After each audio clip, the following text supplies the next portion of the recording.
Howdy folks, hope you're all having a good one, and welcome back to Aliens Dark Descent, where I've been wondering just exactly what Colony Director Pryce's endgame is, because it's becoming increasingly apparent that she was never ever really interested in Sergeant Harper's daughter Cassandra, and was simply using her as bait to lead us along to do the dirty work where her own private security teams had failed. She only ever really wanted the data on Project Cassandra, not Cassandra herself. And with that project data now on board the Otago's mainframe computer, how does that help her?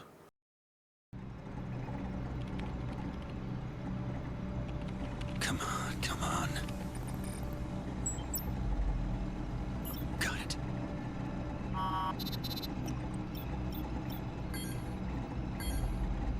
A pity. There's no other way.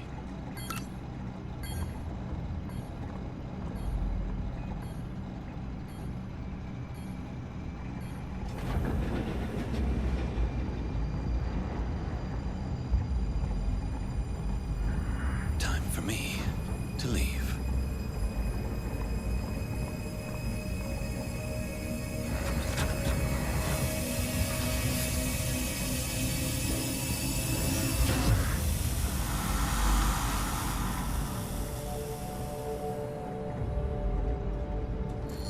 Hold a moment, Stern. There's something strange going on with the comm system. What the hell? Chief Corrigan, what's going on with the external comms? I don't know. The ship, she's acting strange. Our bulkheads are wide open. We're inviting all the creatures aboard. Get me back online, Chief. We got Harper's squad in the field. Working on it, but I could use another pair of hands. Defensive perimeter offline. Defensive perimeter offline. Someone's screwing with us. Haste to all hands. Our plasma turrets just shut down. Martinez, I want our response teams to get those turrets back online. Already on it. Deploying now. Corrigan, I'm coming to you. We need external comms back. Harper just lost it. Becker! Doc! I don't have time for this.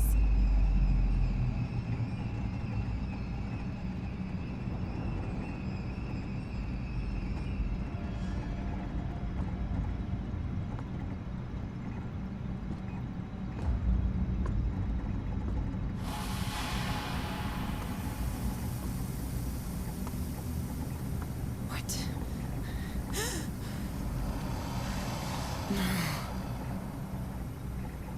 Would it make any difference if I said, "I'm sorry I asked"? That thing can't get out. The decontamination procedure. I have to launch it before it leaves. Oh, this was a fun level. And your Marines get no experience for it. You get no resources. Come on, come on. Be advised. Starting decontamination procedure. Corrigan! Corrigan, do you copy? Hayes, what is happening? There's a critter on the loose. What? Where? In the lab. I've managed to contain it, but with all the Marines deployed outside, we can't be too cautious. I need you to lock everyone in the armory now. Will do. How about you? Don't worry about me. I have an idea. If only I could grab those pheromones Becca was working on. That might lead it into the containment cell. This game delights in getting you used to doing things a certain way and then taking that away from you. This is not the kind of level where you get the luxury of deciding where you're going to deploy, how many Marines you're going to take with you, which Marines you're going to take with you, where you're going to deploy to, what you're going to do when you get there. Alright, let's put this in the cell now. Oh no, in this mission, you've got a basically unarmed Mako being stalked by an alien. And you don't know what it is that you need to do until the precise moment when you actually need to do it. So I hope you're good at thinking on your feet. I am not. You're seeing the edited highlights here. At this point, I'd already died twice. And it gets worse later.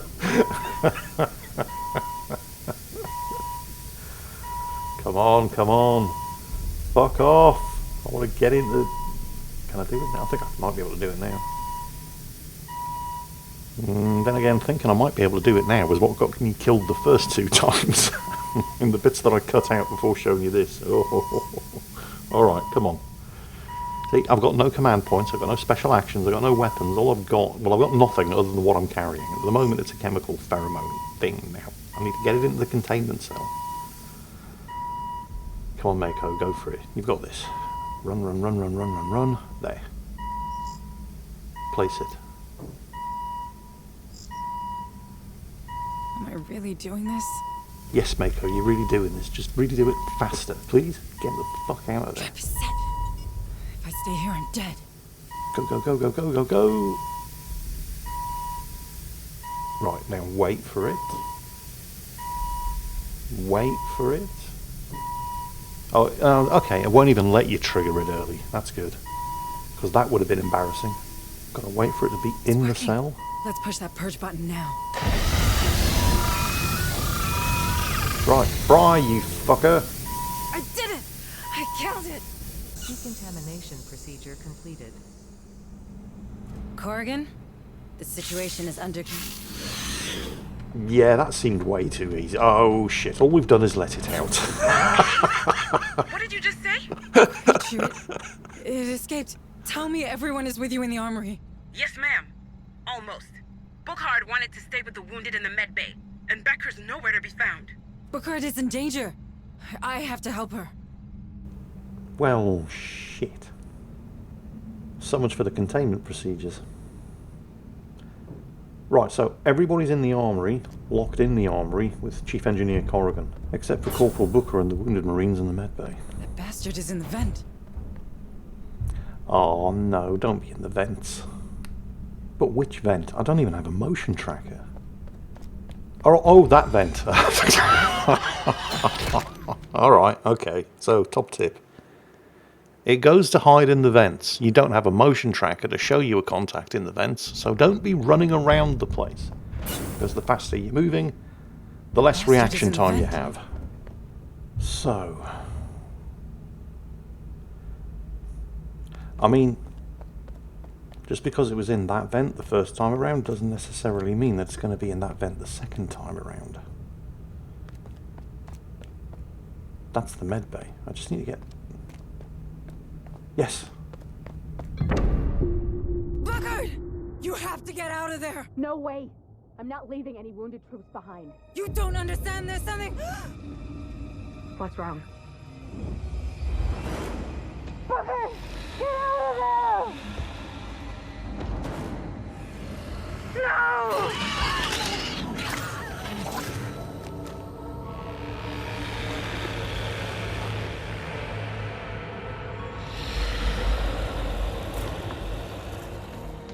Well, shit. I liked Bookhart. Oh, it didn't touch the wounded Marines. Corrigan? Do you read me? Bookhart. She's dead. Shit! Join us at the armory. We'll try to open the doors for you. Hurry! You know, that would actually tally up with some of the work that was done in the Dark Horse Aliens comics. In particular, I'm thinking of Aliens Labyrinth by Jim Woodring and Killian Plunkett. The story began, well, chronologically at least, with a group of homesteaders who picked the wrong planet to try to set up a homestead on, and landed right next to an alien hive. Those who tried to defend themselves got ripped limb from limb, the rest got dragged into the hive. Okay, I'm on the other side. Let me in. Damn! These commands no longer respond! Quicker, Corrigan, quicker! I'm doing my best! Shit! I got it on the motion tracker. It's coming for you, Hayes! Go hide in the cryosleep room, now! Come on, Corrigan, you're an engineer. Do some engineering shit. Engineer the door open. Right, anyway. So, this young kid's one of the survivors, and he quickly notices that there's something wrong with this hive. That there's some kind of fungal infection that's weakened the aliens, in particular the eggs and the facehuggers. Most of the facehuggers are just too weak to attach themselves to their victims. Blocking the way out. I have to find a way to divert its attention. Unfortunately, the business end of the facehugger that he's introduced to does struggle a bit, but it does actually manage to latch onto its face and pump an egg down his throat. Fortunately, there's something wrong with the egg as well. It never actually develops into a chest burster, so he survives the egg implantation, as do some of the other survivors. In fact, some of the other survivors, the facehuggers, are just too weak to actually latch onto their faces in the first place. But the aliens won't let him leave.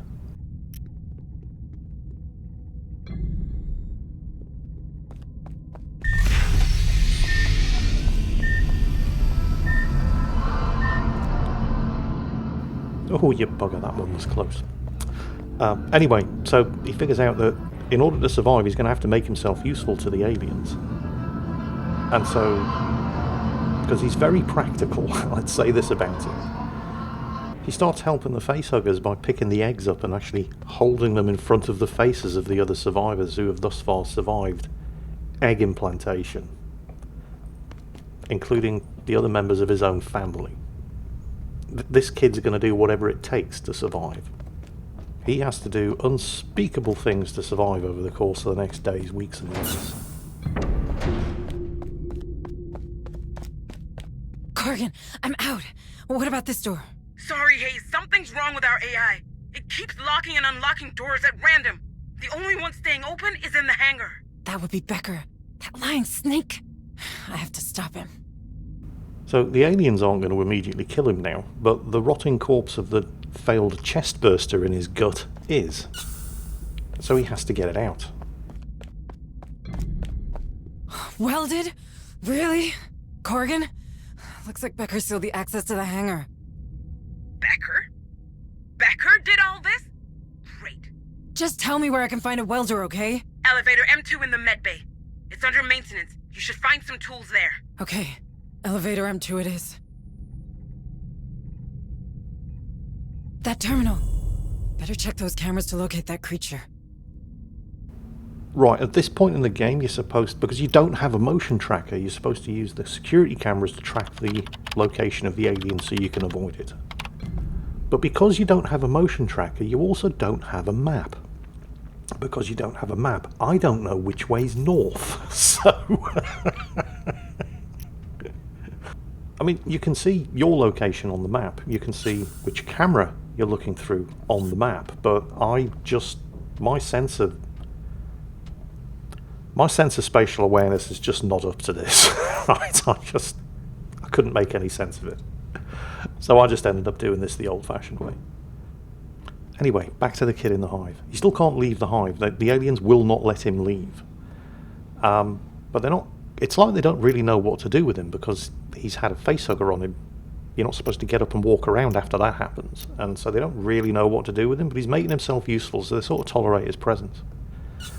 And he uses that time to teach himself sort of basic biology and starts taking cultures of the fungal infection that's weakening and attacking the hive, and then basically breeds new strains of this fungus that are stronger and more aggressive.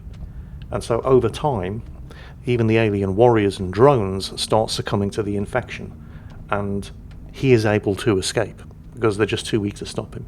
Of course, now he has another problem. He gets back to the ship, but before he can leave, he has to get rid of the chest burster inside him. He's not in any danger of the thing actually bursting out of his chest because it's died, but he's now got a dead alien in his chest and it's starting to rot. So it has to come out.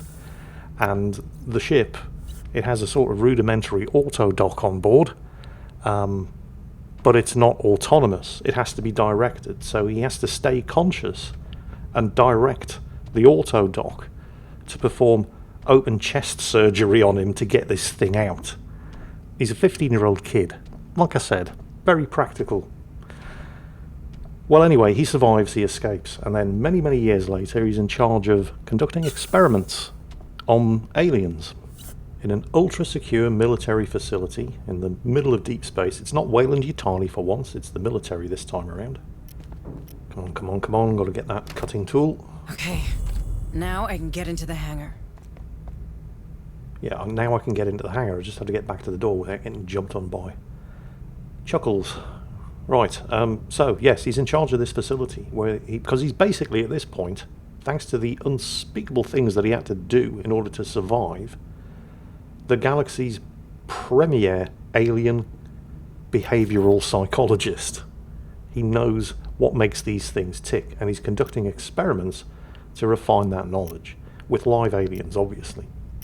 Now, remember, this whole conversation got kicked off by how I noticed that when the alien murdered Bookhard in the Medbay, it didn't touch the wounded Marines. And I said that this tied in with stuff that got developed in the Dark Horse Alien comics, and this is specifically what I'm talking about.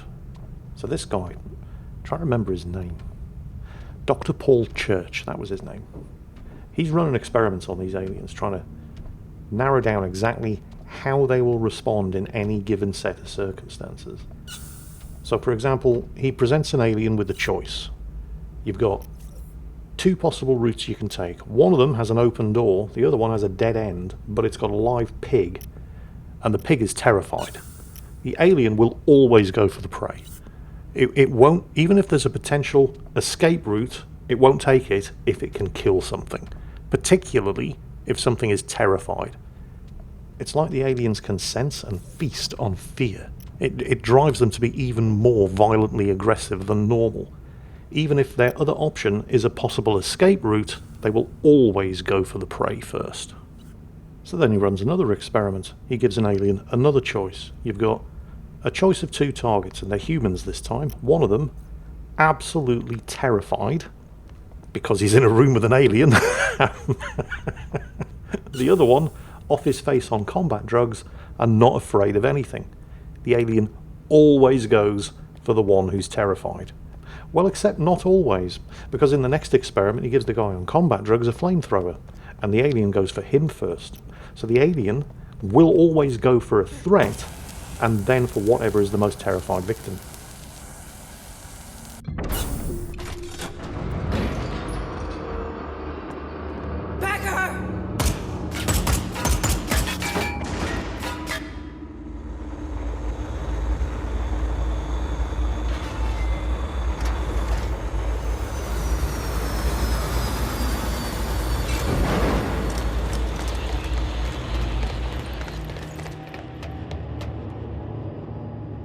Clean dispersal. We've only got a few minutes to take this ship. So this was Pryce's plan. The evil bitch. The ARC! I must reach it. So that's why the alien killed Bookhard, because she was conscious and terrified, but it didn't touch the wounded and unconscious Marines because they weren't a threat, and they weren't afraid because they were unconscious. And there was another target for it to go for, Mako, who was conscious and was also terrified. There's more to it, of course. He also discovered that the aliens can be influenced to a limited degree by telepathic commands, which ties into this game, because that's the whole point of Cassandra. She is telepathically able to communicate with and influence the Hive, and that's why she's so important. But if you get the chance, you really do need to read Alien's Labyrinth. It's one of the better, along with the original Alien vs. Predator, also by Dark Horse Comics, and way, way better than any of the AVP movies. But if you get the chance, you really should read them. Almost Now I there. need to get to that ARC without getting shot. She's in that ARC! Take cover!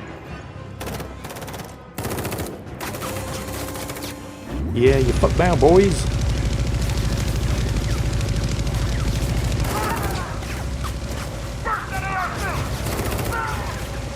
Oh shit. Oh, that's not good.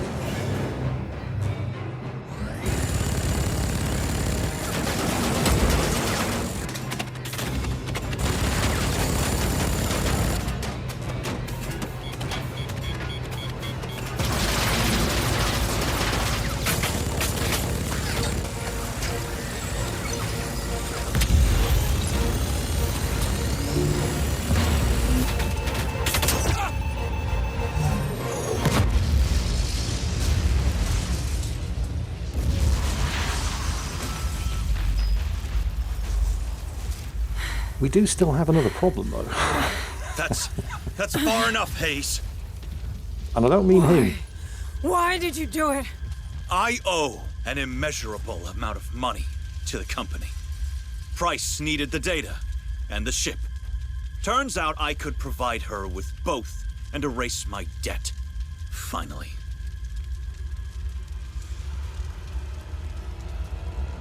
What is so funny? Remember, an alien will always go for a perceived threat first.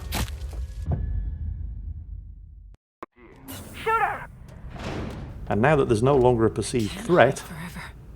But if I shut the reactor down... it will go for whatever is the most scared. And that means, looks like Mako's back on the menu, boys. I just need to vent this reactor. You know, that reactor does not look very safe. Health and safety at work would have a field day in this place. Do you remember back in the atmosphere processor level? We had a lot of these things that we could use against them. That's the console. By the way, Mako, this is a terrible plan. Now, the alien's not just going to walk into that, so we need to restart the whole thing and power it down. Cold shutdown sequence in progress. Fuck. I'm lured into the middle before that thing reboots. Yeah, so now we have to use ourselves as bait. This is a terrible plan. Somebody get me my agent. I've got to lure it back into that thing when it powers up, so wait for it. 9, 8, Come at me, you bitch! 7, 6. Come and have a go if you think you're hard enough. Here it comes. Come on, come on. Oh shit. 1. Oh, we... That was close. I did it! Corrigan, I did it.